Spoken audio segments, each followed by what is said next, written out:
No episódio de hoje senta com a gente um dos motores, verdade, um dos motores de um dos maiores casos de sucesso de empreendedorismo brasileiro dos últimos tempos. Seja bem-vindo. Obrigado, Rafa.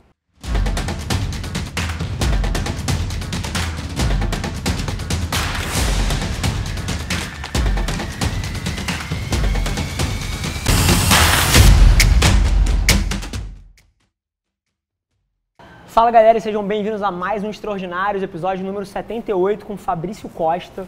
A gente estava batendo um papo aqui antes, mas assim, para quem não conhece tanto o Fabrício quanto o case da Stone e da Equals, assim, eu vou deixar ele contar um pouquinho mais disso, mas o fato é que a gente teve recentemente um dos maiores casos de sucesso brasileiro de negócios, que foi o IPO da Stone lá na Bolsa Americana. E esse cara é um dos motores por trás desse caso de sucesso. Então, Fabrício, queria te agradecer a presença. Obrigado, Rafa. Seja super bem-vindo. Valeu. E assim, você sabe que o programa é bem descontraído, a gente estava batendo um papo sobre isso, mas eu queria a sua história, tanto de carreira, quanto onde a Equals se mexe com a Stone, depois a Stone, é super interessante. Eu não quero fazer um spoiler aqui de alguma maneira, eu queria que você contasse. Se a gente fosse definir o GB 001, Fabrício Legal. Costa, como é que foi essa sua história até esse ponto desse IPO em Nova York, um pouquinho da sua trajetória como pessoa que se mescla muito com a história da Stone? Bacana. Acho assim, eu sempre fui uma pessoa que... Eu sempre tive a impressão de que eu sempre teria uma única oportunidade na vida. Né? Uma vida. Cara, uma vida, se perder aquela, Perfeito. Acabou. Né? Ao longo do tempo eu descobri que para algumas coisas sim, mas para outras não. O que é bacana, porque te permite aprender, mudar, melhorar, fazer diferente. É leitor de filosofia grega, estoica, não? Não, Tá, acho que eu aprendi pela dor mesmo na vida.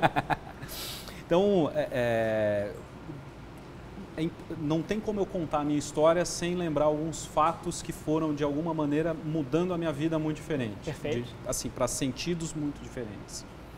Então, um desses fatos, eu venho do interior, né? Então hoje eu moro em São Paulo já há 18 anos, mas eu vim do interior, venho de família muito humilde, então estudei em escola pública a vida toda. Que interessante, não tinha esse contexto de você. Assim, venho da periferia, morei na periferia, até os 10 anos de idade a rua que eu morava não tinha asfalto.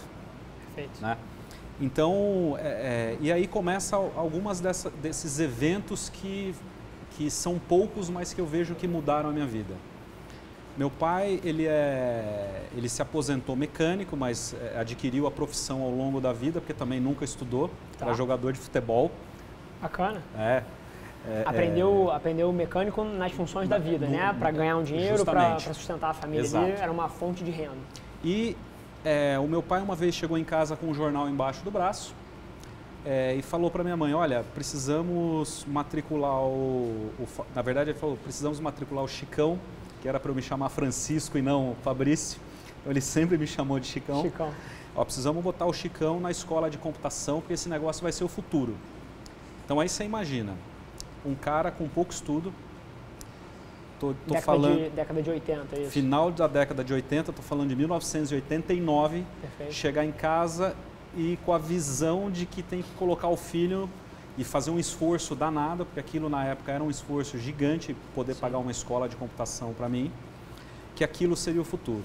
E engraçado a gente olhar para trás desse fato hoje, parece uma escolha, é óbvio que computação ia ser o futuro. É óbvio, né? É óbvio que trabalhar com tecnologia é o que vai mover o mundo para frente, mas em 1980, assim, não existia nada mais incerto do que Justamente, isso. eu estou falando de 30 anos atrás, cara. Sim. Né?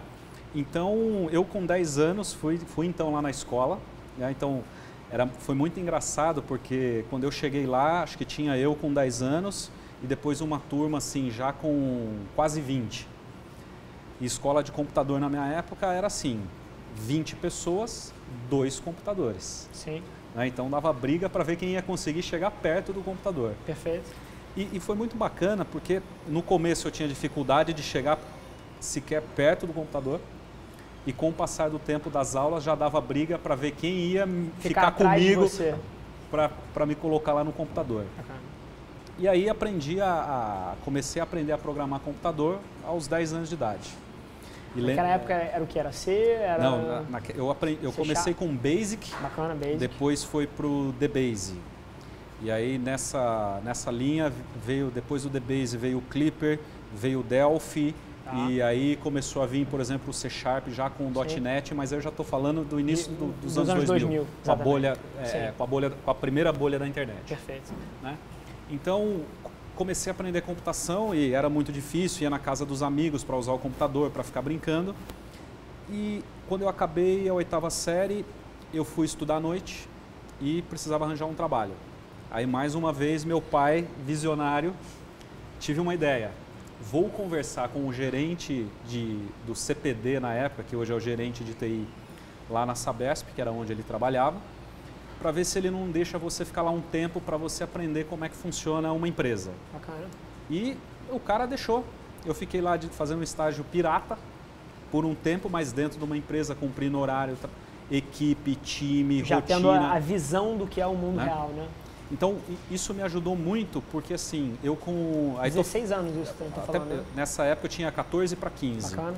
Então, eu fiquei lá 5, 6 meses e já consegui sair e começar a trabalhar num lugar mais bacana, porque já tinha uma experiência, já sabia fazer algumas coisas que eventualmente, para a minha idade, já eram um pouco precoces. Sim. Independente da escolha ter vindo um pouco do seu pai ou a visão do seu pai, você se identificou com esse tema de cara, gostava? Gostava, porque hoje eu não consigo dizer se meu pai não tivesse escolhido isso para mim, se eu não teria chegado de alguma maneira. Perfeito. Né? Mas assim, foi algo que, cara, desde o primeiro momento que eu sentei na frente de um computador, eu fiquei maravilhado com aquilo. Fez sentido para você? Fez sentido. Né? Então, até hoje, assim, quando alguém está me contando alguma coisa, na minha cabeça, eu já estou pensando no algoritmo para resolver aquele problema. Isso é muito legal. Inclusive, falando dessa cabeça de programação, de desenvolvedor, a gente tem a equipe de dev aqui, é um dos mindsets de raciocínio lógico mais interessantes para um profissional desenvolver. Porque eu programo também, eu programo VBA, programo um pouquinho, mas uma coisa que programação eu sempre tive um raciocínio lógico muito apurado, mas instaurou muito forte em mim, foi relação de causa e efeito, foi como estruturar dados complexos em termos... Tanto que até na maneira que eu falo aqui, eu falo, bacana, você me traz um problema, isso é um input. Como é que a gente trabalha isso através de um processo lógico para que cuspa um output? Isso é a cabeça de programador. Todo programador é um excelente problem solver, né?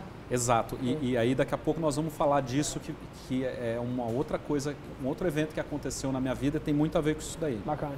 Então, aí eu arranjei um trabalho, trabalhava durante o dia, estudava à noite, veio a faculdade, aí eu consegui entrar numa faculdade paga, isso lá em Franca, então eu morava no interior, Franca, interior de São Paulo. Comecei a fazer essa faculdade, na época era processamento de dados, que hoje é o sistemas de informação. Né? E aquela vida ralando, acordando muito cedo, comendo de marmita para poder economizar dinheiro, para pagar a faculdade, ralando bastante, mas aprendi muito. Nessa época eu entrei, um professor meu me indicou para fazer estágio no Magazine Luiza. Aí eu troquei o meu emprego para ser estagiário lá no Magazine Luiza, mas aí foi pela primeira vez assim, de fato eu tinha uma posição na área de TI. No emprego anterior eu até consegui de alguma maneira começar a mexer nos sistemas, porque eu hackeei um sistema dentro da empresa. Sempre tem, né? Sempre tem. E é uma história muito bacana, porque assim, imagina, eu emitia nota fiscal.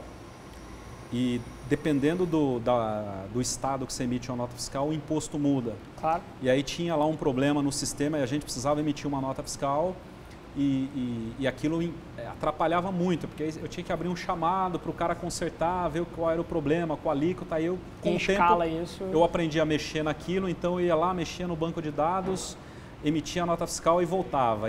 Bypassando a notificação do sistema de TI. Justamente. Aí até que um dia que o diretor da empresa mandou me chamar na sala dele, aí eu morrendo de medo, falei, cara, hoje eu perco o emprego, né? Porque ele nunca me chama, cara, o que esse cara quer comigo na sala dele, né? Aí ele me chamou lá e falou, vem cá, Fabrício, você anda mexendo aí no sistema? Eu falei, e agora? Eu falei, bom, não vou mentir. Se ele fez essa pergunta é porque ele já sabia, já sabe, né? Sim, porque eu lembro como se fosse hoje, o cara do sistema ele chamava Felipe. Tá. Eu falei, Pô, quando eu peço para o Felipe, ele sempre demora e às vezes precisa emitir a nota fiscal, a expedição está parada. Ele falou, mas aí começou a ficar bacana, que ele virou e falou, mas como que você sabe mexer no sistema?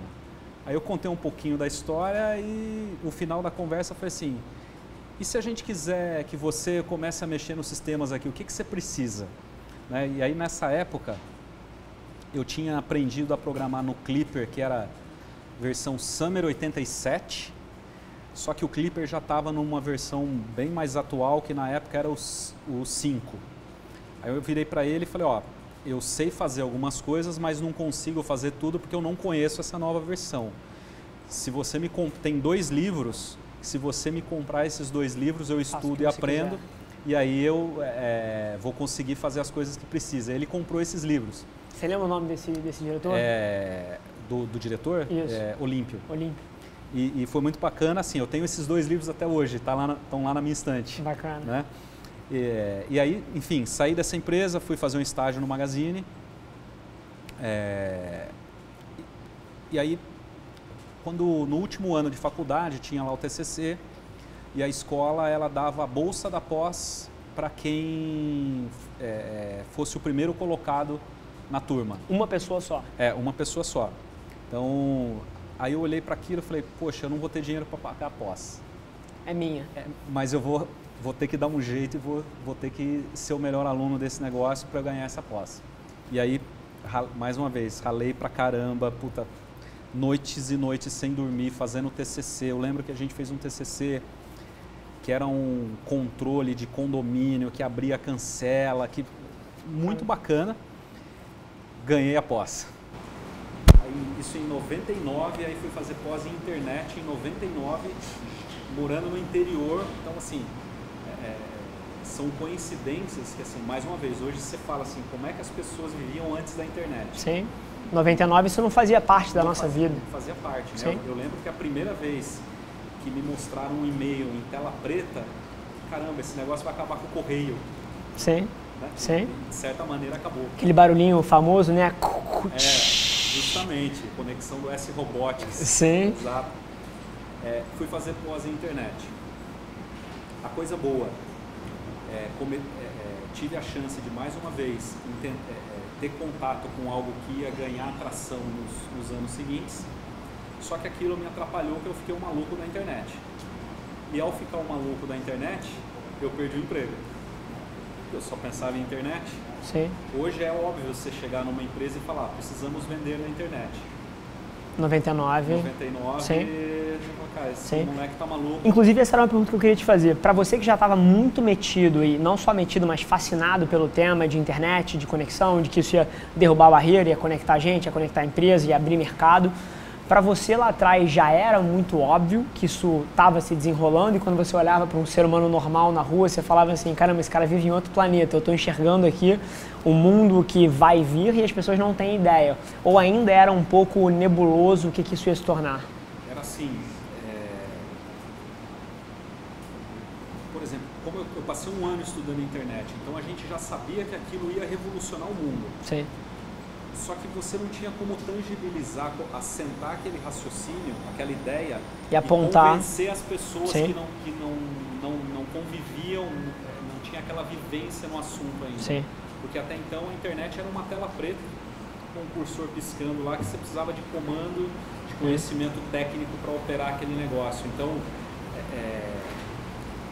para a gente que é programador de computação, você já está acostumado a ter um algoritmo que ele vai resolver um problema e em algum momento ele vai ficar bonitinho, ele vai ficar usável para uma pessoa que não necessariamente precisa ter conhecimento técnico para usar. Basta que tenha uma interface. Justamente, só que naquela época, assim, até um pouco de eu ter perdido o emprego foi incapacidade minha de comunicar, de conseguir mostrar esse valor. Perfeito. Né? Então, perdi o emprego, mas aí arranjei um outro emprego para trabalhar com a internet. Aí. Né?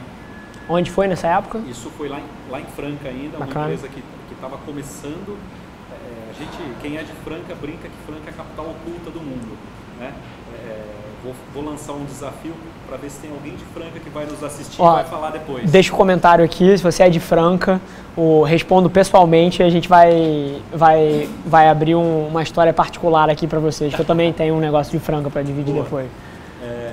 Aí fui trabalhar numa empresa... Já ouvi de mais de uma pessoa que Franca é a capital oculta do mundo. Aí, já conhece mais de um francano, já provou a teoria. E foi muito bacana porque, aí, mais uma vez, aquelas coincidências da vida. Eu trabalhava com uma menina e ela terminou a faculdade em Franca, foi morar em São Paulo, porque o namorado dela morava era em da São capital. Paulo, era de lá. E a gente ainda manteve contato e ela sempre ficava falando, Fabrício, tem que vir pra cá, São Paulo que é o lugar. E isso eu já estou falando de 2000, 2001. Então era o boom da internet em São Paulo. Você ia lá naquele prédio ali na esquina da Cidade Jardim com a Faria Lima, aquele redondo, envelopado de Globo.com, outdoors de empresas de internet para tudo quanto é lado. Calhou, por questões pessoais, no final de 2001 eu fui para São Paulo. Consegui arranjar um emprego, a vida lá em Franca estava meio difícil, com algumas questões pessoais, falei, vou embora, vou aproveitar e vou embora. Fui embora para São Paulo e aí comecei a galgar uma carreira em São Paulo. Primeiro emprego, segundo emprego,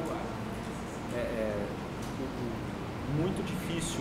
Você está num lugar que você não conhece ninguém, né, que você não tem laço com ninguém, porque mesmo no interior, poxa, você está sem emprego, você tem os seus amigos, me ajuda, me indica.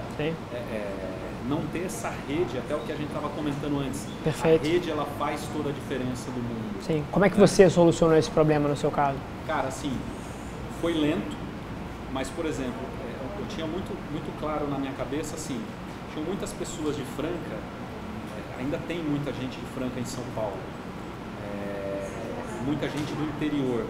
E aí eu comecei a perceber o seguinte, muitas das pessoas, elas pensavam em São Paulo de segunda a sexta e trabalhavam a semana inteira não vendo a hora de dar sexta-feira voltar para a cidade do interior para passar o fim de semana com os amigos, com a família, para voltar na segunda-feira.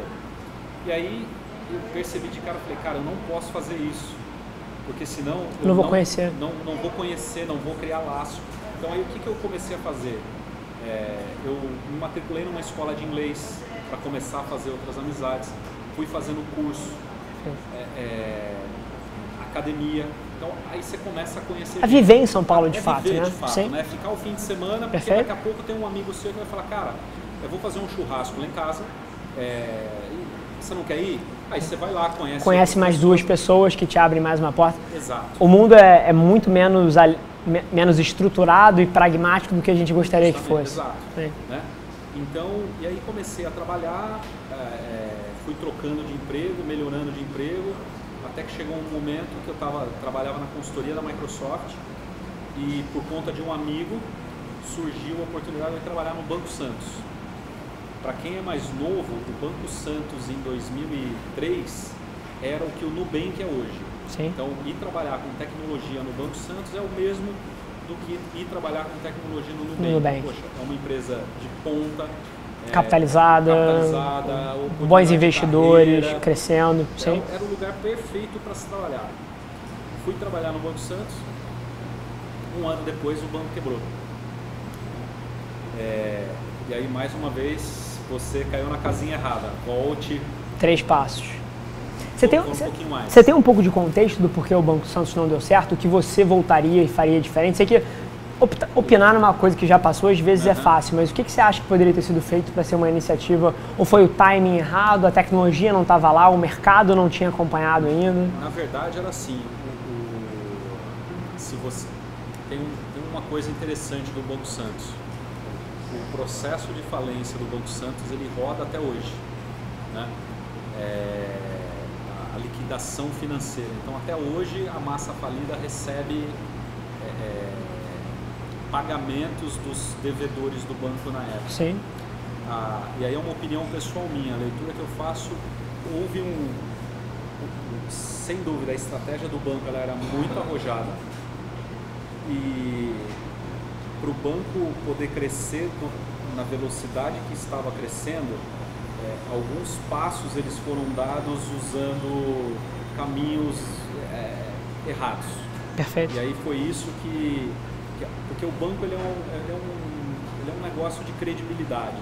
A hora que você perde a credibilidade, acabou o único ativo. Todo mundo Sim. vai sacar o dinheiro. Sim. E aí o banco, tem uma frase famosa no mercado financeiro que o banco quebra com boato. Porque a hora que todo mundo saca o dinheiro, o banco quebra, acabou. Sim. Podia ser só uma história, Sim. mas só o fato de todo mundo sacar o dinheiro, você acabou de quebrar o banco. Perfeito, até porque muito do que você observa de dinheiro no banco, na verdade, não é dinheiro, é crédito. Justamente. Então, sim. Não tem lá o estoque de notas de Perfeito. 100 reais. Sim. Lá, se todo mundo tentar tirar o dinheiro ali, não existe. Você quebra qualquer Sim. banco. Né? Do Itaú ao Nubank. Sim. Se todo mundo chegar lá e tirar o dinheiro, acabou. Sim. Né? E aí, mais uma vez, voltei algumas casinhas, só que eu tinha um diretor no Banco Santos que ele virou e falou, cara, vamos abrir um negócio? Então eu nunca na vida tinha pensado em abrir, feito qualquer coisa, tanto é que hoje eu olho para trás, eu vejo, por exemplo, eu dou mentoria lá na Startup Farm. Na minha época não tinha isso, né? Então é algo que eu gosto de fazer porque eu sei que fez falta. Sim. Lá no começo da minha carreira, porque a minha geração, eu acho que ela foi a última geração que foi educada para ser um bom empregado. Né? E eu demorei um tempão para poder entender que sucesso na vida não é ser um bom empregado. Tem um monte de outras coisas que definem sucesso na sua vida. Perfeito. Né? E aí, abrir um negócio, deve ser bom, porque esse cara é bom, muito bom. Ele era diretor do Banco Santos. Diretor do banco, vamos embora. Isso eu estou falando já 2004 para 2005, então o banco quebrou no final de 2004. Eu fui o primeiro, e aí eu pedi para ser demitido, fui demitido na primeira leva e a gente começou esse negócio em 2005. E aí ele te fez esse convite? Uhum. Aí fui então com ele abrir esse negócio. Então 2004 para 2005. Mas eu só me considero empreendedor a partir de 2008. E interessante. A gente vai chegar lá. Porque eu fui arrastado, eu não tinha a mínima noção de para onde eu estava indo. A gente começou com um negócio de especificação de sistemas. Em poucos meses esse negócio ele migrou para uma fábrica de software. Né? Porque a gente especificava o sistema, aí o cliente olhava, dava para outro fazer, o outro falava que estava errado. A gente entendeu que precisávamos ir um passo além, integrar o processo e ir até o final. E, como eu te falei, aguenta que nós vamos chegar nesse ponto, que é o seguinte, o programador ele tem um conhecimento muito bacana, tem uma habilidade, um conhecimento técnico muito legal, mas só esse conhecimento técnico não te leva muito longe. Então, por exemplo, essa época eu era um bom programador, mas aí eu descobri que eu escrevia mal pra caramba. Por quê? Porque esse ex-diretor, agora sócio, foi de certa forma um mentor muito bom durante uma boa época da minha vida. Ele começou a me mostrar a importância de algumas outras coisas. Então, cara, você não escreve bem, você precisa melhorar seu português, porque comunicar é muito importante. Né? Eventualmente, para você resolver um problema, você precisa conhecer o problema de verdade. E as pessoas, elas não necessariamente vão ser boas em contar o problema, elas são boas em contar o sintoma. O efeito. Agora, a causa precisa ser uma habilidade sua de chegar na causa correta, senão você resolve o problema errado. Sim. Né? E aí, né, foi uma época que eu estudei bastante, aliás, sempre estudei bastante, mas assim, é uma época que eu tenho a recordação de me dedicar bastante a coisas diferentes, né? Como é que com quase 30 anos você vai aprender, vai voltar a estudar português, porque você precisa escrever melhor. Perfeito. Né? E ele me recomendou um livro que é o livro Discurso do Método, do Descartes, que é um livro escrito lá no século, sei lá, 17, 18, que não tinha computação, não tinha nada, mas é um baita de um método de resolução de problemas, de conhecimento de problema, de análise, de dividir um assunto e quebrando, então assim... Do pensador. Do pensador. Tá. Né? Então você falou lá da filosofia, Histórica, da história. A única coisa de filosofia que eu me lembro assim de ler Descartes. E guardar é o Descartes, né? Discurso do Método, que é um livro fininho, mas assim, ele dá é uma pós-graduação em como resolver problemas. Que interessante, vou até dar uma olhada, porque nunca ouvi ninguém falar desse livro. Pois é, muito bacana. Então, ali eu melhorei muito a capacidade de comunicação e de análise. Porque se me dessem um problema, eu era bom de resolver. Mas eu não era bom de resolver... Comunicar o problema. De entender qual é o problema que precisava ser resolvido. Né? E esse negócio ele foi caminhando de 2005 até 2008 muito bem. A gente foi crescendo. Fábrica de software. Fábrica de software. Chegamos a ter quase 50 pessoas trabalhando com a gente. E em 2008 veio a crise, a marolinha. E ali a gente começou a ter dificuldade. E isso é muito interessante porque às vezes a gente pensa que o que acontece nos Estados Unidos, na Europa ou no mundo de uma maneira geral, a gente tem pouco a ver com aquilo, né? Hoje é muito óbvio para mim, eu vou te contar, você vai falar, realmente era muito óbvio, você foi muito incompetente de não ter percebido isso. 11 anos atrás não era tão óbvio. Sim, conectar os pontos olhando para trás que é o seguinte, você teve uma crise de crédito no mercado americano. Sim. O que as empresas fazem quando existe escassez de dinheiro? Elas economizam, elas deixam de gastar. Quem a minha empresa atendia aqui no Brasil? Multinacionais, fazendo projetos de software, ou seja, investimento. Sim. Quando veio a crise de 2008, todo mundo cortou investimento. Parou de comprar projeto, cancelou o projeto no meio. Então a gente foi muito impactado por um fator exógeno lá de fora, que Sim. num primeiro momento não tinha nada a ver com a gente, né? E aí eu falo que foi quando a gente eu pelo menos aprendi a diferença entre dar lucro e gerar riqueza. A gente tinha um negócio que dava lucro, mas que não gerou nenhuma riqueza. Então, quando o cliente disse, vou cancelar o projeto, eu não tinha nada. O valor do negócio estava nos contratos. Estavam nos contratos. Quando eu perdi os contratos, eu não tinha mais valor nenhum. Perfeito. E por que eu considero que eu me tornei empreendedor nessa época? Porque foi quando a empresa começou a ter problema. Até então, eu era o cara de dentro da empresa, que cuidava do time técnico, que entregava os projetos que eram vendidos. No prazo, dentro da especificação. Isso aí. Sim. Nem sempre no prazo, tá? É bom dizer. Sim, projeto Até porque um projeto de TI que não atrasa não é um projeto de TI. E quando a empresa começou a passar por dificuldades, foi aí que eu comecei a entender e falar, poxa, peraí, esse negócio é meu, eu sou sócio, tá doendo no meu bolso, não estou conseguindo pagar as minhas contas. É aí que você alinha interesse, né? Sim. Justamente. Sim. E foi aí que eu comecei de maneira gradual a migrar para a área de negócios, a entender contabilidade, financeiro, DRE, resultado, fluxo de caixa. Então aí que eu comecei a me tornar um empreendedor, né?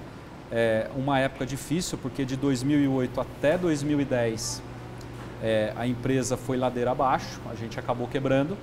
Nessa época a gente eram 4 sócios, separamos a sociedade, isso no final de 2010. E aí começo de novo do zero, volte algumas casinhas, 2011. Você estava falando disso antes de começar o programa, e acho que é fundamental dar o contexto para as pessoas. As pessoas às vezes olham para um produto pronto e às vezes eles estão num momento da curva que todos nós passamos lá atrás. Pô, Fabrício demitido lá atrás, perdeu o emprego, quebrou uma empresa que teoricamente estava ascendente. Aí você olha para ele aqui e você fala, caramba, como é que eu chego ali? Iterando. Perdendo o emprego, quebrando, aprendendo. É aprendendo. É fantástico esse insight. Porque não, como a gente estava falando, duvide de histórias muito bonitas por muito tempo. Principalmente lineares.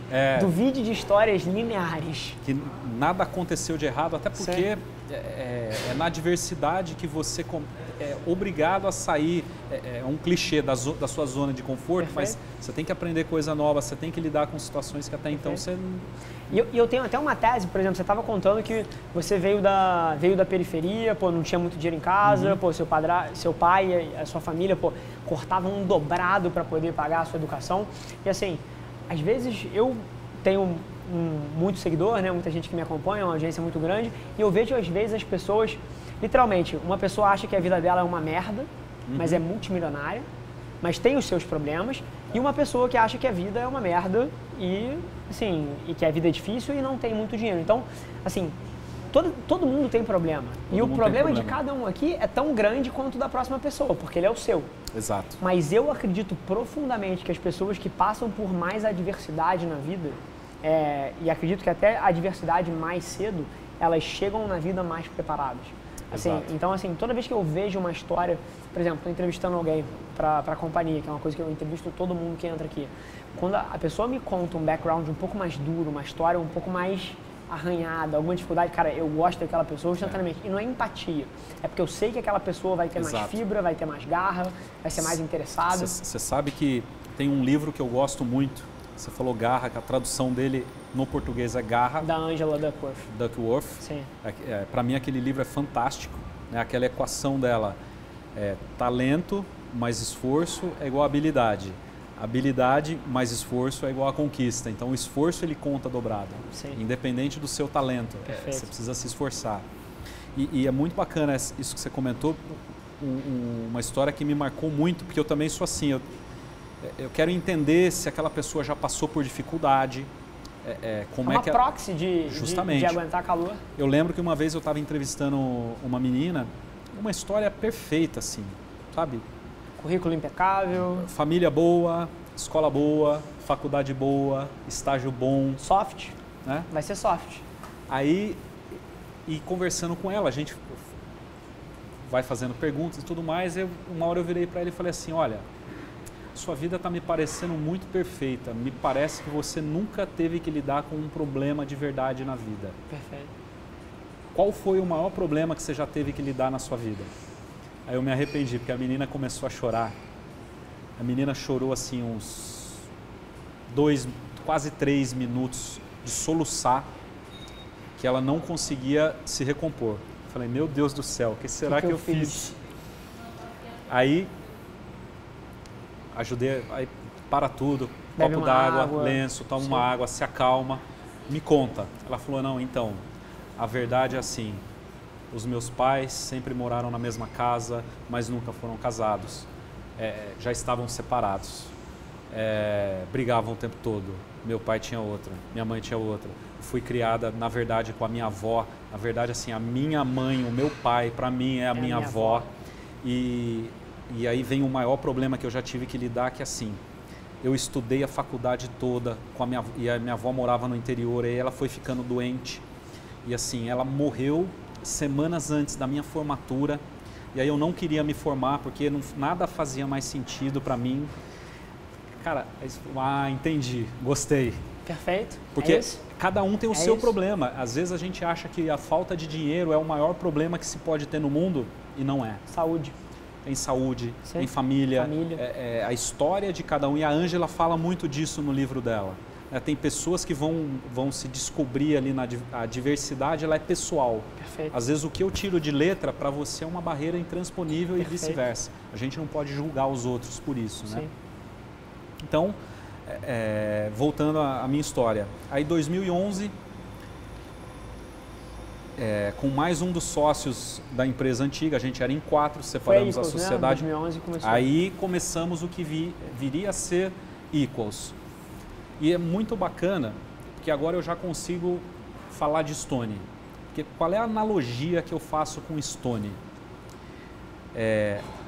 A gente estava ou estamos escalando a mesma montanha, olhando para o mesmo objetivo, só que usando rotas diferentes. Perfeito. E por que eu digo isso? Uma coisa muito forte na Stone é propósito.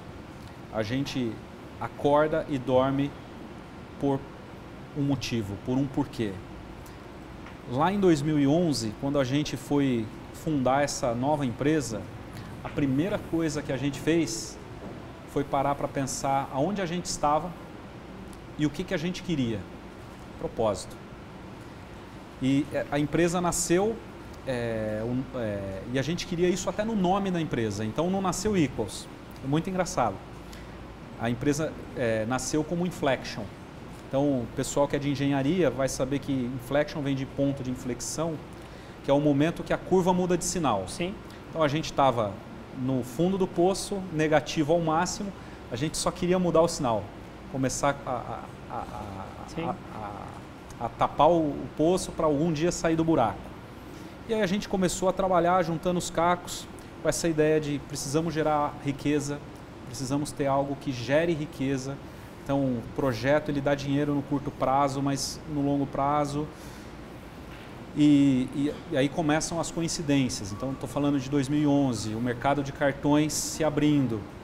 A gente tinha trabalhado muito no setor financeiro, sempre do lado de cá, projeto. Sim. Do lado do banco. Então trabalhei a gente fez projeto para vários bancos, para empresas de voucher, para processadoras de cartões. E a gente começou a perceber a dificuldade que as empresas têm e tinham e ainda têm hoje em lidar com os bancos, com o sistema financeiro como um todo. Então, chegou 2011, a gente tinha muita experiência com o financeiro. O know-how de tecnologia. Know-how de tecnologia, já tinha feito sistemas para problemas muito complexos. O mercado de cartões começava a se abrir e em algum momento a gente entendeu que haveria uma oportunidade com essa história de conciliar venda com cartão, conciliar meios de pagamento. E foi aí que a gente conseguiu olhar e falar, não, vamos desenvolver um produto para resolver este problema. E aí começamos isso em algum momento entre maio e setembro de 2011. Bootstrapping ou chegaram a pegar algum investidor? Vários investidores, o cheque especial de alguns bancos. Né? Alguns familiares. Nessa época a gente já tinha alguns grandes investidores na empresa, os Bradesco, principais bancos. Bradesco, Banco do Brasil, Caixa. Todos eles investiram na empresa lá no começo. Sensacional. Né? Então, nessa época a gente devia ter umas 15, 16 pessoas na empresa. Não, deixa eu pensar, não, menos, umas 12. E trabalhávamos com um projeto, pegamos uma pessoa e alocamos para começar a desenvolver esse negócio. Então a gente ganhava um dinheirinho aqui, investia ele do lado, foi indo. Já no final de 2011, a gente já estava num momento onde a gente conseguiu um cliente para poder ser a cobaia. Né? Para rodar o piloto de vocês. Para rodar o piloto, a POC, para ali um MVP. Sim. Né? Então, começo de 2012, isso começou a tracionar. E aí vem uma outra coincidência. Então, lembra que eu falei que alguns fatos, assim, eu vejo que eles foram fundamentais na minha vida. Né? Então, é o meu pai chegando com o jornal, depois é a pós, é a perda de emprego, que por um lado foi ruim, mas por outro é o que me levou para São Paulo. Oportunidade no Banco Santos. A oportunidade do Banco Santos, a quebra do banco. Santos, depois, o convite. Né? Então, esses eventos, eu acho que eles fizeram muita diferença na minha vida. E o que aconteceu lá no começo de 2012? Tinha uma empresa que tinha prometido entregar uma solução similar para 4 ou 5 clientes, que coincidentemente eram companhias aéreas estrangeiras. Em algum momento essa empresa não conseguiu entregar e esses clientes meio que vieram de mão beijada para a gente. Meio que assim, olha, tem esses caras que têm este problema, eles estão mal atendidos e eles estão dispostos a pagar o quanto for para ter a solução. Hoje, qual é a teoria por trás dessa coincidência?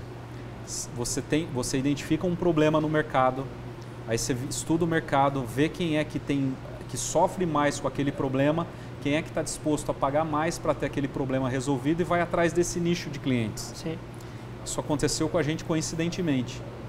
Então, logo de início, a gente já teve a oportunidade de fazer o nosso MVP, de construir o nosso produto atendendo o segmento mais exigente do ponto de vista de conciliação de meios de pagamento que você pode imaginar. Airlines. Que são as companhias aéreas. Ticket médio alto, um volume de fraudes gigante, um bilhete aéreo ele é dinheiro, tem liquidez. Sim.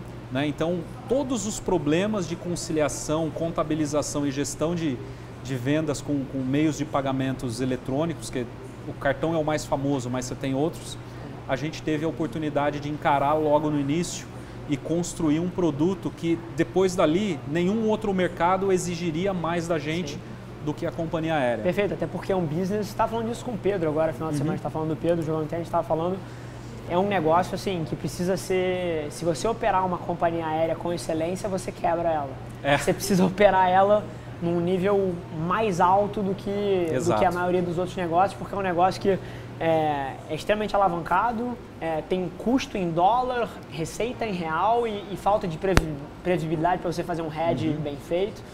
Então é um negócio que precisa ser muito justo, né? Então exigiria de vocês um nível de competência máxima. E aí, já em 2012, eu estava falando isso, hoje é segunda-feira, a gente ainda estava falando isso.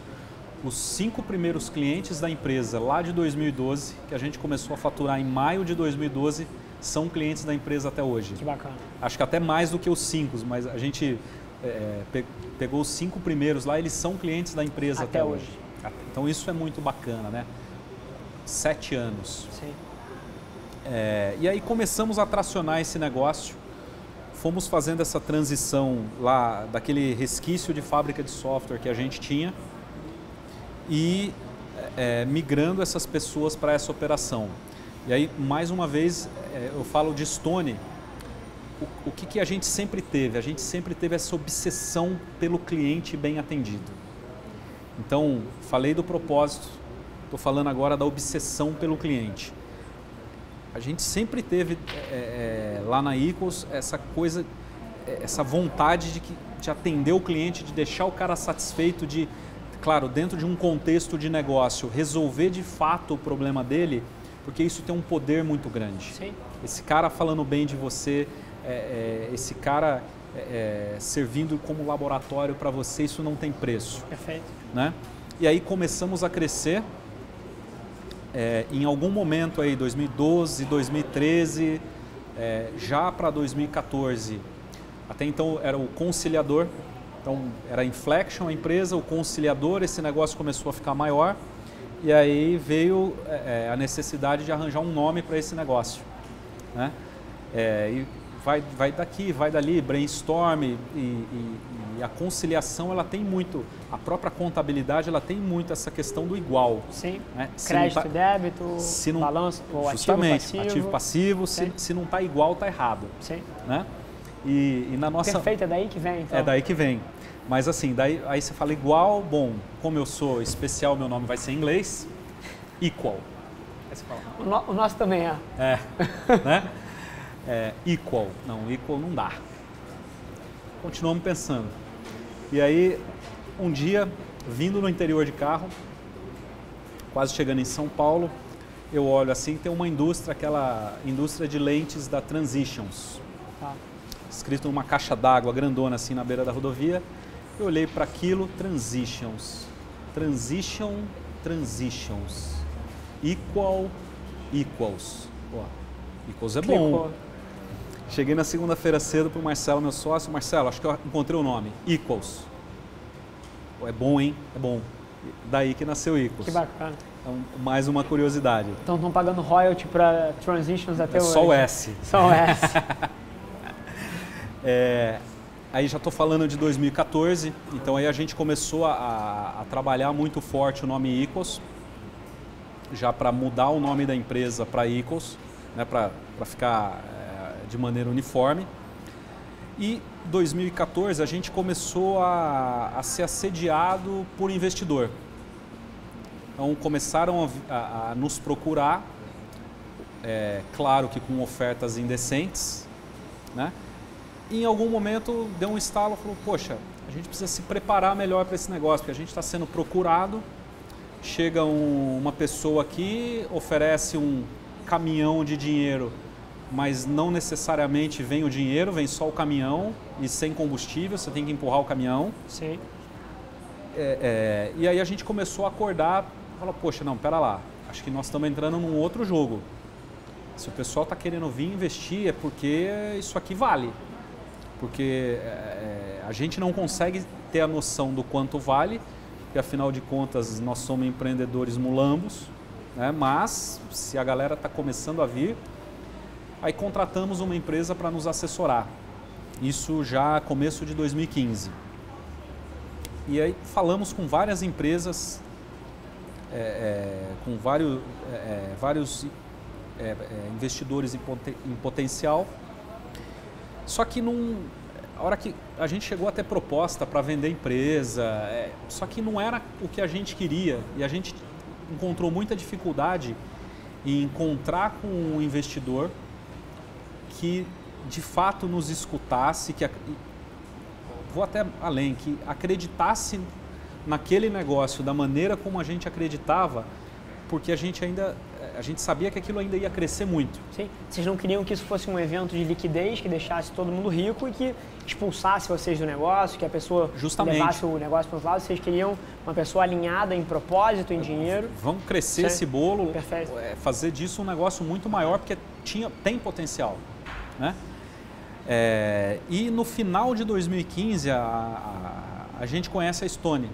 Então a gente atendia um cliente que a Stone estava começando a entrar nesse cliente e... 2015 isso, isso então? 2015. A Stone estava nascendo. A operação da Stone estava nascendo ainda, né? E foi muito bacana, porque qual sempre foi o relacionamento Equals com adquirentes? Nós apontando os problemas, a adquirente dizendo que está sempre certa, né? Então há essa tensão, esse atrito. Sim. E quando a Stone foi entrar nesse cliente, a primeira coisa que o cliente, e isso é comum, quando o cliente ele usa a nossa solução, que chega um novo meio de pagamento querendo vender para ele fala, olha, homologa na Equals, porque não adianta você vir me oferecer uma condição muitas vezes mais baixa. Se você não está integrado com o que eu faço. Porque você vai me trazer um trabalho operacional gigante, a conta não vai fechar. Perfeito. Vamos responder as perguntas da galera? Maravilha. Filipão, o que você separou para a gente aí? Vamos lá, primeira pergunta, Daniel, via Facebook. A pergunta é a seguinte: trabalho no e-commerce, nicho onde a Stone nasceu para operar em um mercado dividido por figuras gigantes como Rede e Cielo. Como foi achar um espaço sabendo que essas duas empresas têm capital para sufocar a concorrência, se quisessem? E por que você acha que elas demoraram para melhorarem taxas e serviços? Muito interessante a pergunta. Qual o nome dele? Daniel. Do Daniel. Porque essa é uma pergunta que no mercado das fintechs e o mercado financeiro, o mercado bancário, tem as suas dinâmicas próprias, mas é uma pergunta que eu vejo se repercutir em vários lugares. As pessoas achando que porque existem players estabelecidos não tem espaço para um próprio. Exato. E assim, eu tenho a minha visão eu acho que no longo prazo, você pode não ganhar no primeiro ano, no segundo ano, mas se você entregar mais valor na ponta do consumidor, Exato. se você aumentar a fatia da pizza, se você facilitar a vida de alguém, assim, sempre vai ter espaço para pessoas que estão pensando fora da caixinha. Mas no caso de vocês específico, como é que vocês acham que se vocês pegaram uma fatia, porque o caso de vocês ainda é um pouco além. Não é que a empresa pegou um pedaço e está conseguindo. Não, ela pegou uma fatia enorme e está indo para um nível de market share nessa velocidade quase sem precedente. Como é que você acha que vocês conseguiram fazer isso? Bacana. Então, acho que tem alguns pontos que fazem a diferença. E aí, para a galera que está assistindo, como é que eu pego esses pontos e eu enxergo como paralelos porque eu acho que eles podem ser aplicados em qualquer área, né? Então, acho que o primeiro ponto é assim, onde não tem competição, tem ineficiência. Então, você tinha lá um duopólio, mas com cara de monopólio, Visa e Master, VisaNet e Redcard. Então, cara, com certeza tem ineficiência. Então, esse é o primeiro passo. Tem uma oportunidade de negócio ali, esse é um mercado grande, tem uma oportunidade de negócio. Esse é o Então, primeiro ponto. é interessante o seu mindset como é completamente inverso ao da pergunta. Ele olha um monopólio / duopólio e enxerga a falta de oportunidade. Como uma barreira, não. Como uma barreira. Exa Na verdade, é exato. aonde está a oportunidade. Não tinha nem Sério? percebido nisso, mas é exatamente. Sério? Né? É onde tem não tem concorrência, tem ineficiência. Né? E aí, onde tem ineficiência, cabe inovação. E aí tem um outro fator. Os dominadores, quem domina o mercado, ele tende a fazer um acompanhamento muito grande do concorrente dele direto. Então deixa eu ver o que o meu concorrente está fazendo, porque quem tem o poder de quebrar o meu domínio, de acabar com o meu domínio, é o meu par. Então tem uma história que eu já ouvi ela várias vezes em diferentes contextos. O elefante, ele olha pela janela procurando a inovação. E aí ele fica olhando para ver se não vem um animal grandão lá, um rinoceronte, um elefante, um bisão. Ele fica procurando. Então ele vai até a janela, olha, não está vindo a inovação. Continua tranquilo. Só que como é que a inovação vem? A inovação vem na formiga. Sim. Pequenininha, ali, abrindo o seu caminho, se esforçando, levando uma folhinha de cada vez. Ajustando o modelo. E o elefante, ele continua olhando, procurando um animal grandão. Só que a inovação não vem desse jeito. Né? Então, esse é outro ponto. Se tem ineficiência, cabe inovação. Como é que eu inovo? Eu preciso fazer diferente. Então, vou te dar um exemplo que a gente gosta de usar muito lá na Stone, que é uma das áreas que a gente mais se orgulha da companhia, que é a nossa área de atendimento. Lá atrás, quando a gente falava que a gente não queria ter URA atendimento digital, automatizado, que a gente queria ter um atendimento humanizado, todo mundo ria da gente. Não tem escala, não é Isso eficiente. não escala, isso não vai dar certo. Se fosse assim, a gente não teria as gigantes de call center aqui fazendo esse trabalho. Vocês estão errados. Legal. Se eu quiser fazer diferente, eu preciso contratar um ex-gerente de call center da Cielo para vir montar o meu call center, que a gente nem chama de call center, porque senão ele vai montar um call center. Sim. Porque ele sabe montar call center. Ou eu vou procurar alguém aqui, um jovem com potencial, que odeia ser atendido por uma URA, que tem pavor de URA, para falar, então, agora nós vamos montar o nosso atendimento, o nosso relacionamento com o nosso cliente, que vai ser do jeito que a gente sempre sonhou em ser atendido. Perfeito. E na indústria eu não tenho benchmark, porque todo mundo na indústria faz do mesmo jeito e acha que aquilo é o que dá para fazer. Então, por exemplo, o nosso relacionamento com o cliente, que hoje a gente já é o nosso encantamento de cliente, nós fomos olhar quem era benchmark nisso no mundo. Então, nós fomos olhar o Walt Disney, Zappos, fomos lá conhecer a operação das Zappos, fomos na Disney conhecer a operação, entender como é que é se relacionar com milhares e milhares de clientes todos os dias. Com qualidade, com personalização. Então, a gente foi aprender... A Disney é uma aula, né? É uma aula. A Disney é uma aula. E em outra escola. Então, agora nós vamos montar o nosso relacionamento com o cliente do jeito da Disney, do jeito das Zappos. Né?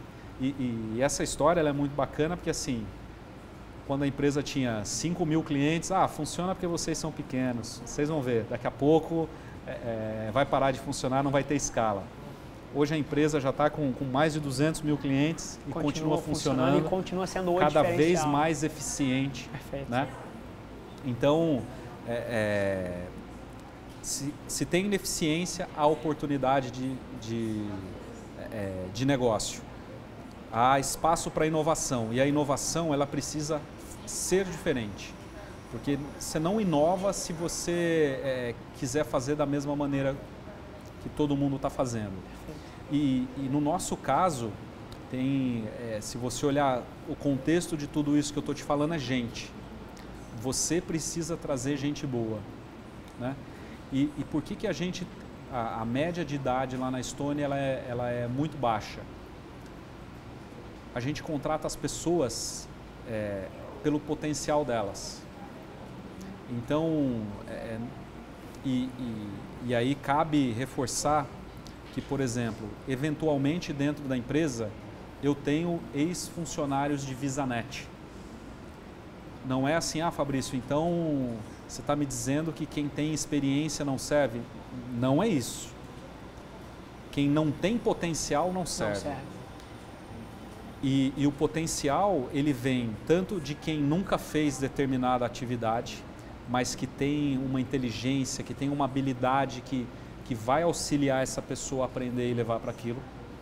E vem também de quem já teve experiência. Então, uma coisa que eu falo muito é assim, a gente busca dois tipos de pessoas. Eventualmente, as pessoas que nunca trabalharam em lugar nenhum. Então, a gente é muito primeiro emprego das pessoas. E as pessoas que nunca tiveram oportunidade de trabalhar numa empresa como a nossa.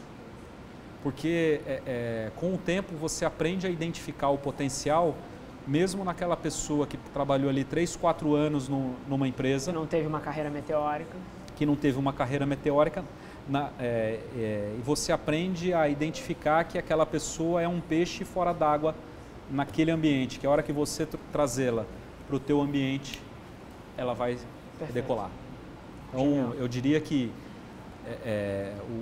a grande resposta para essa questão, por que a gente conseguiu? Porque a gente entendia que havia uma oportunidade de negócio muito grande e porque a gente foi fomos capazes de trazer pessoas boas. No final do dia, pessoas. Perfeito. Né? Porque, o final da pergunta é por que eles deixaram? Na verdade, eles não acreditavam, né? É a história que eu contei do elefante. Eles olham e ficam tentando achar outro elefante, né? E mesmo hoje, eu pessoalmente, eu acho muito engraçado quando a mídia coloca a guerra das maquininhas, né? E esse é um termo relativamente novo aí dos últimos meses, né? Para a gente sempre foi guerra, né? A gente está em guerra desde o primeiro dia da empresa, então assim, não tem novidade, sempre foi guerra. Eu vou me preparar para a guerra, vou ir para a rua, vou entender onde estavam as ineficiências e vou trabalhar essas ineficiências. Se o preço está caro, eu vou ser mais eficiente e vou conseguir cobrar um preço mais justo. Sim. Se o atendimento é ruim, eu vou ser mais eficiente e vou dar um melhor atendimento. Mas lembrando que eu só vou conseguir ser eficiente, ser melhor, se eu tiver gente boa. Perfeito. Filipão, segunda. Bom, a segunda era o Lucas Paz, no Instagram. Então é o seguinte, o Open Banking deve ser regulamentado aí nesse ano. Na sua opinião, qual é o impacto no mercado de adquirência e pagamentos? Interessante, essa é uma pergunta que eu não tenho nem a agregar. Eu tenho muita segurança para falar de tudo que eu conheço muito bem e falo pra caramba do que eu conheço, mas eu não sei nem o que é Open Banking. Então vamos lá, estamos na frente de uma aula aí. Vamos começar do começo. Perfeito. O Open Banking ele é uma iniciativa já global de tornar você deixar de enxergar o banco como fim e passá-lo a enxergá-lo como meio. Tá. Então, por exemplo, por que eu não posso construir uma aplicação usando os serviços bancários para levar uma proposta de valor diferente para o meu cliente? Basicamente, esse é o conceito do Open Banking, né? Então, por exemplo, se você pega hoje um guia bolso, de alguma maneira ele está fazendo um serviço de Open Banking. Sim. Na raça, porque o pessoal do guia bolso, eles são heróis, porque eles tem muito atrito com os grandes bancos, porque o banco ele entende que ele está tirando informação. Então agora o Banco Central está vindo regulamentar essa relação. Isso é muito bom. Então isso é o Open Banking. É eu consumir o banco como plataforma, como atividade meio e não como fim, né?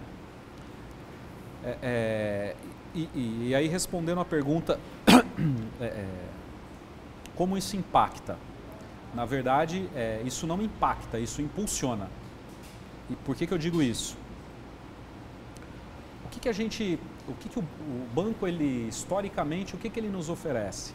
Ele nos oferece 3 serviços: pagamento, crédito e investimento. E hoje todo mundo fala em fintech.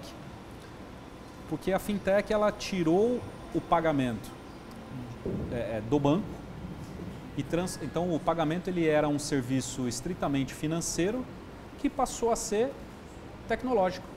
Então hoje cobra-se melhor quem tem mais tecnologia. Sim, mais dados para avaliar risco. O Uber hoje é a melhor experiência de pagamento que a gente tem em escala. É que eu uso o serviço e não preciso nem pagar. Já tá, eu vou embora, me despeço do motorista e vou embora. Por que ele é capaz de cobrar daquela maneira? Porque ele tem tecnologia. E é interessante esse fenômeno do pagamento, porque até então você tinha a experiência de compra do cliente e o pagamento ele era sempre em segundo plano. Todo mundo já foi naquela loja que o caixa fica lá no fundo, que depois de comprar o vendedor te dá um papelzinho e fala, agora você vai lá no fundo, no caixa e paga. Sempre foi assim. E agora a gente tem o oposto disso, que é um Amazon Go da vida. Por quê? No momento que percebeu-se que o pagamento ele poderia ser o grande diferencial na experiência de compra... Tirando atrito. Perfeito. Então, cara, tira o caixa do fundo, traz para frente, quer dizer, não dá para tirar o caixa, porque o cara já é o Amazon Go. Perfeito. Né? Então, o pagamento ele deixou de ser um monopólio do banco e passou a ser também um serviço tecnológico. E por que o Open Banking impulsiona o pagamento? Lembra que eu falei que o banco, historicamente, ele oferece 3 serviços. O primeiro já deixou de ser monopólio dele. O Open Banking, ele uma das principais funcionalidades da oferta, uma das principais ofertas do Open Banking... Justamente o crédito. É o crédito. Perfeito. Mais fácil, mais rápido, mais acessível, com avaliação de risco melhor. Hoje, o crédito ele está fazendo essa migração de serviço financeiro para serviço de tecnologia. E isso vai fazer com que a maneira de eu avaliar crédito e risco, ela mude completamente. Então, eu tenho uma tese, me diz se já tem alguém fazendo isso, você tem um pouco mais de contexto. Eu juro por Deus que a melhor avaliação de risco que um cartão de crédito poderia fazer, por exemplo, como proxy, é uma mistura de seria você logar com o Facebook de alguém que use rede social, e a pessoa vai usar a sua geolocalização, o tipo de círculo de amizade que você tem, tipo de lugar que você faz check-in com o seu Facebook para saber aonde a geolocalização do seu celular dorme, para saber onde você mora, para entender perfil socioeconômico. Alguém já faz isso? Ainda não, mas essas são... o Google acabou de obter licença de banco, o Facebook tem uma iniciativa financeira que deve ir para... não vejo outro caminho. Né? E é justamente esse é o ponto que eu ia falar. Basicamente, para essa história de crédito como tecnologia dar certo, você precisa ser capaz de oferecer crédito mais barato. Para oferecer crédito mais barato, você precisa ter uma avaliação de risco diferente. Melhor, perfeito. Como que o crédito ele é dado hoje? Você aqui na empresa, você vai no banco pedir crédito, a primeira coisa que o gerente vai falar é me manda o DRE e o balanço. Perfeito. Historicamente, o empreendedor brasileiro, a contabilidade não reflete o valor econômico do negócio. Perfeito. Né? Então, o exemplo que eu gosto de dar é o seguinte, imagina o seu Manuel na padaria, que paga lá um salário mínimo para o contador manter as obrigações dele ali minimamente em dia, que não está preocupado, ele não olha o negócio dele pelo balanço, ele não apura lucro pelo balanço. Ele olha só o caixa. Né? Então, o DRE e o balanço dele contam uma história. E aí o seu Manuel da padaria, ele quer dinheiro, ele precisa de dinheiro para abrir uma segunda padaria. Aí, na maneira convencional, ele manda o DRE e o balanço para o banco, para quase certeza que o banco não vai dar crédito para o seu Manuel abrir uma segunda padaria. Agora, ele tem uma nova forma de acesso a crédito, que é o seguinte... Consignado aos pagamentos dele. Calma. Se eu fosse capaz de avaliar quantos pãezinhos o seu Manuel vende por dia, qual é o nível de satisfação dos clientes que compram os pãezinhos dele, e que horas ele abre e que horas ele fecha a padaria todos os dias. qual avaliação de crédito seria mais efetiva para eu dar dinheiro para o seu Manuel? Não precisa nem responder. Com qual tecnologia, qual é a tecnologia, você já até deu spoiler, qual o serviço de onde eu poderia tirar todas essas informações? Conta de pagamento. O pagamento. Sim. Eu sei quando acontece o primeiro pagamento, eu sei quando acontece o último, eu sei o ticket médio, eu sei se o cliente está voltando lá para comprar pãozinho todo dia. Perfeito. Então, deixar de olhar o seu Manuel como um balanço, um DRE e passar a olhar a operação dele. A padaria do seu Manuel. O que é uma padaria boa? Padaria boa é que tem pão bom. Sim. Que todo mundo compra pão todo dia. Então, na hora que eu entendo a operação dele, eu sou capaz de dar crédito para o seu Manuel abrir uma padaria. Ô, seu Manuel, vem cá, para que o senhor quer dinheiro? Não, é que eu quero abrir uma padaria no outro bairro, do outro lado da ponte. Ah, tá bom. Aí eu sou capaz de dizer assim, mas seu Manuel, tem 3 padarias naquela região. Que tem uma recorrência alta, que já estão consolidadas. Eu sou capaz de dar benchmark para ele. Ó, pensando bem, seu Manuel, não abre ali não, abre lá, ó, porque lá não tem padaria. Data. Então, por isso que eu digo que vai impulsionar, né? Vai impactar de uma maneira muito positiva, porque vai permitir... Crédito é crescimento. E aí o terceiro serviço não é muito a nossa praia, que é o investimento, mas como você falou, a XP já entendeu isso muito antes e vem trabalhando muito forte, porque ela entendeu também que o investimento precisava deixar de ser um monopólio do banco. Perfeito. Filipão, vamos para a terceira pergunta aí? Vamos lá, a terceira pergunta é da Daniela, via Facebook. Ela pergunta o seguinte: como as grandes bandeiras como Visa, Mastercard, a nível global, e as adquirentes a nível local, como a Stone, estão se preparando para a revolução dos mercados de pagamentos com advento de novas tecnologias, como o ChatPay na China, por exemplo? Muito interessante. O mercado chinês, a gente estava falando uma horinha atrás aí, ele é um mercado que pulou a infraestrutura... Pulou o banco. Pulou o banco. E, inclusive, muito interessante, eu estive na Tanzânia em 2016 também, e foi uma experiência bastante transformadora, não só pela viagem em si, pela perspectiva que a viagem me deu, mas também porque a África subsaariana também pulou o banco. Eu não sei quanto contexto você tem, mas eles têm... Eu fiz alguns projetos com a IFC, que é o braço do Banco Mundial para microcrédito. Então, conheço um pouquinho. Eles fazem tudo por SMS, né? Eles têm lá a M-Pesa, que é a moeda da África subsaariana, e eles têm essas tendinhas a cada esquina, e você pode comprar uma franquia dessa tenda onde eles descentralizaram a infraestrutura bancária de varejo. Então, você tem um microempreendedor que tem uma tenda, tipo a tenda de praia, de barraca, e o cara lá, você manda um SMS, ele checa se você tem dinheiro e ele te dá dinheiro ali na ponta. Então, eles pularam a infraestrutura bancária e a China fez uma coisa similar, mas principalmente a gente estava falando pelo Alipay, pelo WeChat e pela Tencent, né? Como é que você vê um pouco desse panorama que já é muito consolidado na China, mas que no Brasil ainda não é uma realidade? Hoje a gente vê claramente, você vê, existem duas forças que de alguma maneira em maior ou menor grau influenciam o pagamento no mundo. Então você tem uma força que eu chamo ela de ocidental, que ela tem mais a ver com o modelo tradicional, que é uma instituição financeira, um cartão de crédito ou uma carteira digital, mas que por trás você tem um arranjo Visa, Master, um próprio PayPal, que por trás ali tem um cartão de crédito ainda servindo como base para aquela carteira, né? E você tem um modelo que eu chamo de oriental, até por conta da China. A gente sabe, você falou da África, mas também tem na Índia, mas quem trouxe esse assunto em voga para o mundo foi a China. Talvez pela população, pelo tamanho e pela velocidade, que é um modelo que ele pulou o banco, né? Ao pular o banco, você descentralizou. Então, hoje a China ela já é vista com respeito pelo Ocidente em vários aspectos da tecnologia, e o pagamento talvez um dos maiores deles, né? Como é que eu enxergo isso? Falando aqui do Brasil, que eu acho que a pergunta tem muito a ver, como é que isso vai impactar? Até se você quiser trazer para uma realidade da Estônia, como é que você acha que isso afeta o modelo de negócio, estratégia de vocês? Tá. Então, como é que a gente enxerga essa situação? o Brasil, ele tem uma cara... E aí não dá para falar de como a gente enxerga sem olhar para um pouco do Brasil. Perfeito. Né?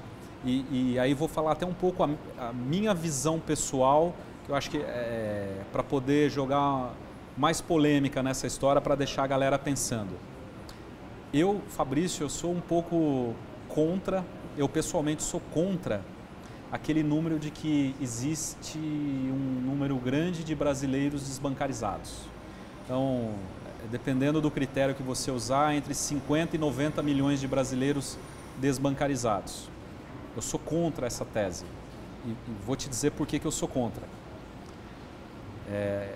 Lá em casa, a conta no banco sempre foi no nome do meu pai.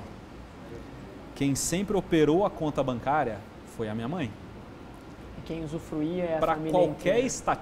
E quem usufruía sempre foi a família toda. Perfeito. Para as estatísticas, até muito pouco tempo atrás, a gente era 1 bancarizado, 4 não bancarizados.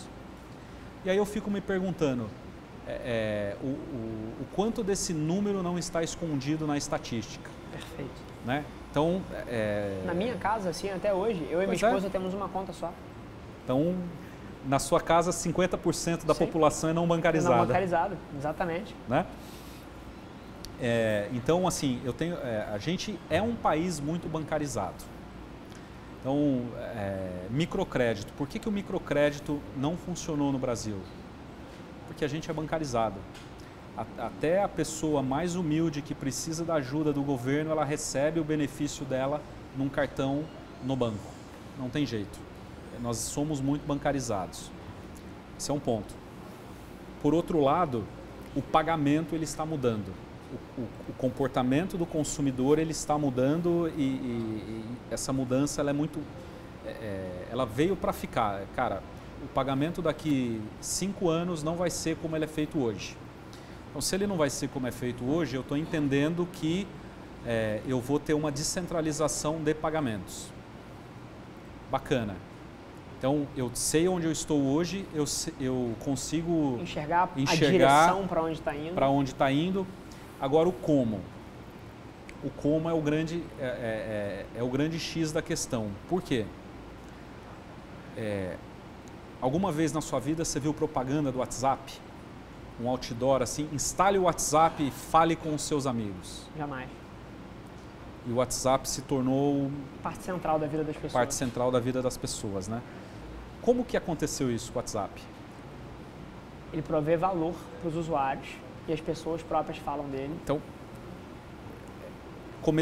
imagina, o primeiro cara que instalou o WhatsApp, não tinha ninguém ali não tinha ninguém, aí o segundo, isso virou exponencial. Sim. Então, o que eu quero dizer? Esse caminho, o como, ele vai acontecer de alguma forma exponencial. Que ninguém consegue prever exatamente que hoje a gente ainda não consegue prever. Perfeito. Né? A gente vai acordar um dia com um WhatsApp de pagamento e você vai falar, caramba, como tudo isso começou? Nem me lembro. Sim. Né? Então, seguindo a linha de raciocínio, para responder a pergunta, eu sei onde eu estou, eu consigo prever com um certo grau de certeza para onde a gente vai, não consigo controlar o como. Como é que a gente, então, se prepara para essa situação? O que a gente está entendendo? A gente está entendendo que eu preciso ter tecnologia. Sem tecnologia eu não vou conseguir acompanhar a velocidade e que essa tecnologia ela tem que trazer algumas características junto com ela, mais ou menos assim. O exemplo que eu gosto de dar eu preciso fazer uma viagem. Eu nunca fiz essa viagem. O que eu vou fazer? Eu vou pesquisar na internet para saber se vai ser pista simples, pista dupla, se em algum momento a estrada vai estar ruim, se eventualmente vai ter tráfego de caminhões, se vai ter estrada de terra, se vai chover, se vai fazer sol. Para que tudo isso? Para eu me preparar. Então, antes de pegar essa estrada, eu vou cuidar do meu carro. O limpador de para-brisas está funcionando? O farol está funcionando? O motor está regulado? Eu tenho combustível? Eu vou pegar uma caixinha térmica, vou colocar água porque eu não sei se vai ter posto no meio do caminho. Então, dessa mesma forma, a gente se prepara para essa nova realidade de pagamento. Então, numa companhia você tem tecnologia, você tem a cultura certa, você tem as pessoas corretas, você tem um alinhamento de interesse. Né? Então, por exemplo, hoje o próprio Banco Central ele está discutindo muito a questão dos pagamentos instantâneos. Né? E uma coisa que a gente sabe que não vai dar certo, você vê os grandes bancos nessa discussão querendo ditar o padrão. Eu sei que isso não vai dar certo. Por quê? Quem vai ditar o padrão é o consumidor, é o usuário, é o cara na ponta.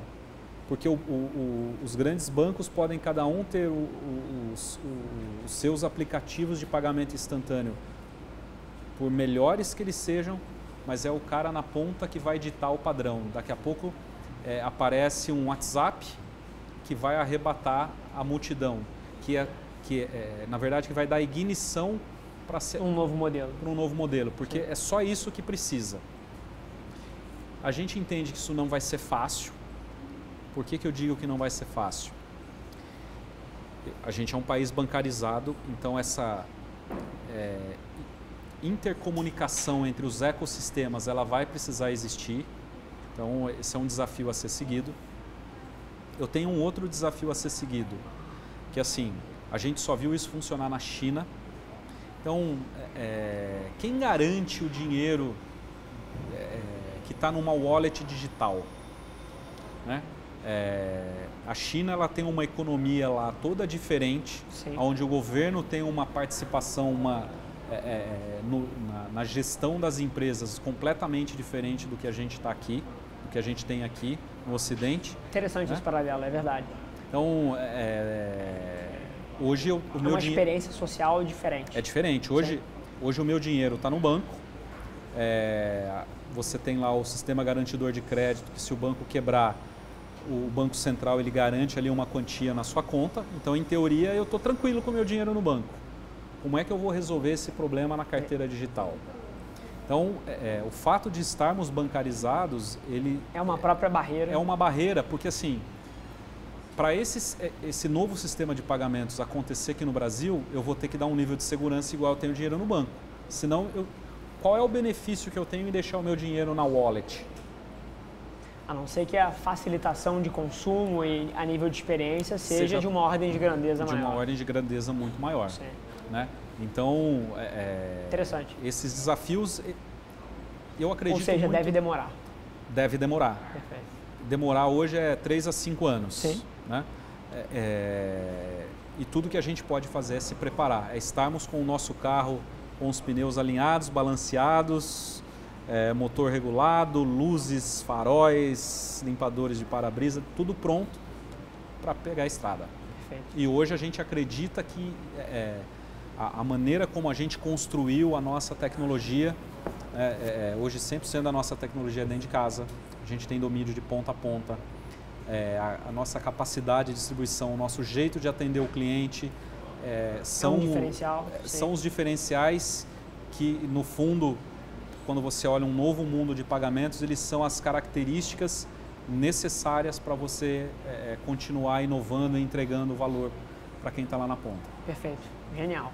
Muito bom. Assim, papo nota 1000, acabei de ter uma aula sobre fintech aqui. Esperava, já vim com essa expectativa, então... Que bom que eu cumpri a expectativa. Cumpriu, mais do que Tirou cumpriu. um peso aqui das costas. Nada, prazerzaço. E assim, a gente veio desde a sua história, que é uma história fantástica, é um case de empreendedorismo dos mais brilhantes do Brasil. A gente se conheceu até palestrando no TED, do nosso amigo em comum lá da Uniswan. E, agora eu tenho muito mais contexto até do que tinha. A tua história é mais interessante ainda do que pude ver aquele dia. E, assim, o nome do programa é Extraordinários e tem um motivo muito específico para isso, porque todo mundo que senta nessa cadeira aqui, seja um atleta de ponta, medalhista olímpico, seja uma celebridade que tem uma carreira brilhante em algum mercado, seja um empresário, um empreendedor como você, todas as pessoas que sentam aqui, ou eles são extraordinárias por si, ou têm mensagens extraordinárias para compartilhar. E no seu caso, eu acredito que você cumpre as duas coisas. Então foi um prazer enorme estar sentado com você aqui de verdade. E para fechar o programa, todas as pessoas que sentam aqui mais uma vez, elas trazem para a gente a definição delas do que é ser extraordinário. E assim, é muito interessante essa pergunta, porque já fiz essa pergunta para pessoas das mais diversas possíveis mas que tem como similaridade que todas são extremamente bem-sucedidas no que a sociedade diz que é ser bem-sucedido, mas todas as definições são diferentes.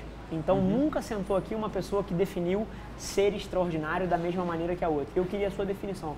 Para você, o que é uma pessoa extraordinária? Imagino que você deve ter cruzado com algumas na sua vida e tem uma definição que te vem à mente. É assim, vou te responder, para mim é uma mistura de duas coisas. Todas as pessoas extraordinárias que eu conheci, elas assumem a responsabilidade por tudo que acontece na vida delas. Eu nunca vi uma pessoa extraordinária culpando outra pessoa por um fracasso. E por que eu te disse que são duas partes? Ao assumir a responsabilidade por tudo que acontece na sua vida, você acaba tendo uma atitude diferente na adversidade. Então, se tudo que acontece na minha vida é responsabilidade minha, quando eu erro, eu preciso aprender. Então, a responsabilidade junto da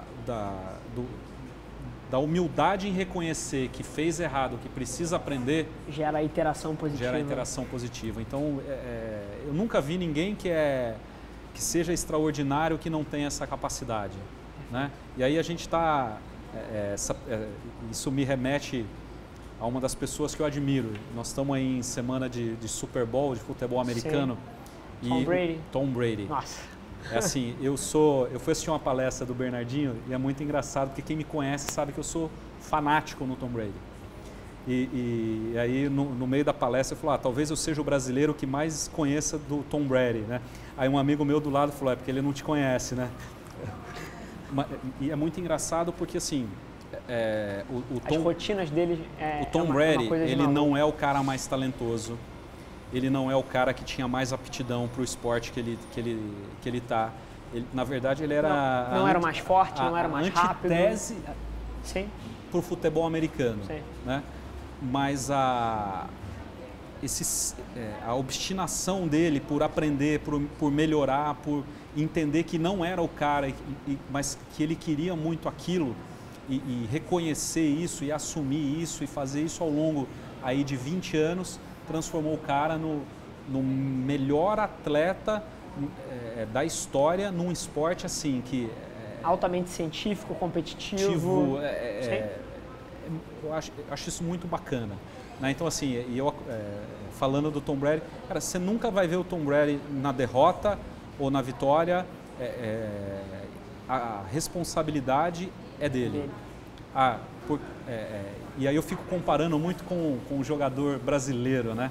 O juiz, o jogador brasileiro perde, é o juiz, é a chuva, é a bola, é o campo, é a torcida. Não, é porque essa semana eu tive problema, fiquei gripado. Cara, o Tom Brady, você pega nas piores derrotas dele, nas mais difíceis, ele tem a capacidade de, na entrevista depois do jogo, de falar, a gente errou aqui, ali, isso aqui não saiu conforme planejado, precisamos voltar e treinar mais isso aqui, porque a gente achou que estava bom, mas não estamos. Então, uma capacidade, uma pessoa extraordinária é assumir... Autoresponsabilização. Cara, eu sou o responsável. Perfeito. Fabrício, genial o papo, te agradecer mais uma vez. Eu que agradeço a oportunidade.